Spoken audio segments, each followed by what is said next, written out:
Hello and welcome to Songs for the Struggling Artist, the blogcast.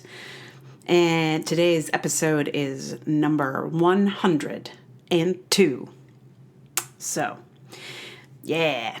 Today's blogcast is sort of an explanation for a funny little project that came up recently.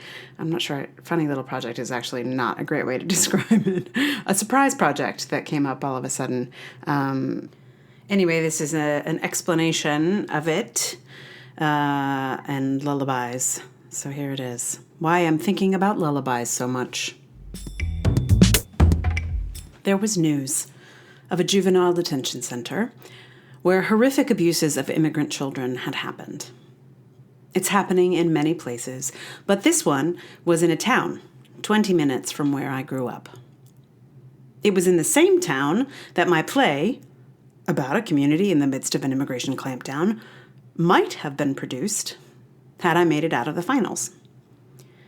I asked myself, what would I do if I was there in that place? How could I respond if I lived in that small town? And I thought, well, I guess I'd go sit outside and sing lullabies to those kids locked up in there. Why lullabies? Children who've been separated from their parents are traumatized. And a lot of the things I've read suggest that protesters going and shouting only makes things scarier for them. They have no way of knowing the shouting is in support of them. A lullaby is the most basic expression of support and safety. Those kids' mothers would want them to at least be able to be soothed or go to sleep. A few years ago, a friend told me she wished I was nearby so I could sing some lullabies to her son. So I recorded the songs she wished I was there to sing, and after meeting her son, I wrote one especially for him. As more babies were born to my friends, I have written more lullabies for those children, and each of them was directly connected to that particular child and their parents.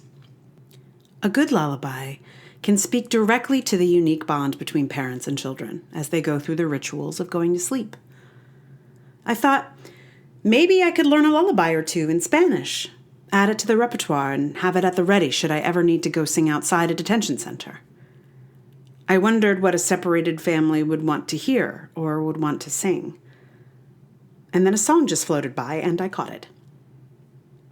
I had not intended to write a song for lost children, but I imagined what a mother would sing to a child who was lost if she couldn't be there herself. And so there was a song. Simultaneously, I can't stop thinking about Salman Rushdie's novel, Midnight's Children, and how all of the kids born at the moment of India's independence share a common bond, a common thread, and are connected telepathically.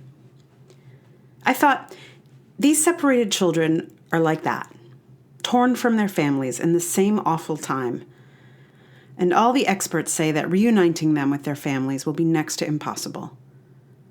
But maybe they'll somehow find each other in 10 years.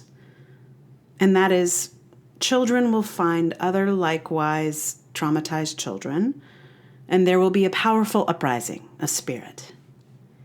Maybe there will be a Central American Salim who connects them. I don't know. That's a YA novel or TV series down the road. But how could they come together? What could unite them? Probably music, I thought. Anyway, I recorded the song that came to me, set it up to donate proceeds to the Women's Refugee Commission. I asked my friend in Uruguay to help me translate into Spanish, and figured I'd just record that, maybe with her, when we finished. I'd learn a few Spanish songs, record them, maybe sing them somewhere, and that would be the extent of it. I swear I thought I was mostly done with this. But then I thought of activists around the country outside of foster centers and camps and God knows where, and thought, wouldn't it be great if we had an album of lullabies they could sing or play for the children inside? And then I thought, even better, we get the parents to record the lullabies they sing to their children and play those outside centers. Because there is no sound in the world more powerful to anyone than the sound of their parents' voices. They are our first sounds. Their lullabies are our closest link to them. Perhaps it could even help to reunite a family or two. I was about to tweet out a request that people record separated parents' lullabies, even just on the voice apps on their phones, and send them to me, and then I'd make an album of lullabies for lost children. But then I realized how enormous such a project could become. There are thousands of missing children, or missing parents, depending on which side you're sitting on. And it's not just this current crisis either. Families are separated around the world. And I suddenly wanted a lullaby bank where we stored lullabies worldwide and helped to bring together the singer and the sung to. Anyway, I don't yet have the resources for a lullaby bank, and I'm not Alan Lomax, so I'm not trained in collecting songs from people. But perhaps the next Lomax is out there, and maybe someone with more resources than me, and better, more mobile recording equipment than I have, wants to help me make this happen. But meanwhile, if you know someone who has been separated from their family, maybe ask if you can record them singing a lullaby they sang their child. I'll happily be the custodian of such a treasure until such time as the treasures grow beyond my scope. For now, I'll continue my project of learning Spanish lullabies, but I hope one day to get to hear lullabies in indigenous languages and in Syrian Arabic and sub-Saharan African languages as well. And I will continue to hope that the music really could bring people together. Given that so many millions of people around the world listen to Despacito, for example, we could probably reach someone. Even one reunited family would be worth it. So those of you who are regular listeners to the blogcast have already heard the song that I wrote for this project that's referenced here. It is on a previous episode, and it's also on my website. So if you want to listen to that, you can go to emilyrainbowdavis.com, and it is under music. There's a little tab for lullabies for lost children, and it is there. So you can download it there. It's more expensive than normal, just so I don't have to send an embarrassingly small number of dollars to the Women's Refugee Commission. So yeah, if you feel like doing that, go for it. What I am going to put here at the end is a song that was written a couple years ago for a friend of mine's kid. Just because, it's the next one on the list to get done. And what can I tell you about it?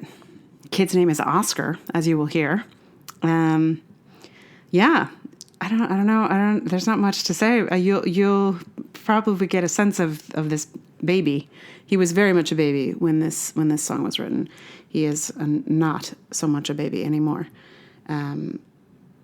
But it is amazing to me how, having now written quite a few lullabies for babies, just like spending time with babies, and how different they are. Like, things about them, even though they don't say anything or do anything necessarily. There are things. It's mysterious. I don't quite know how to explain it, but it comes out in these lullabies. So this is Oscar, and yeah. Enjoy. Oscar.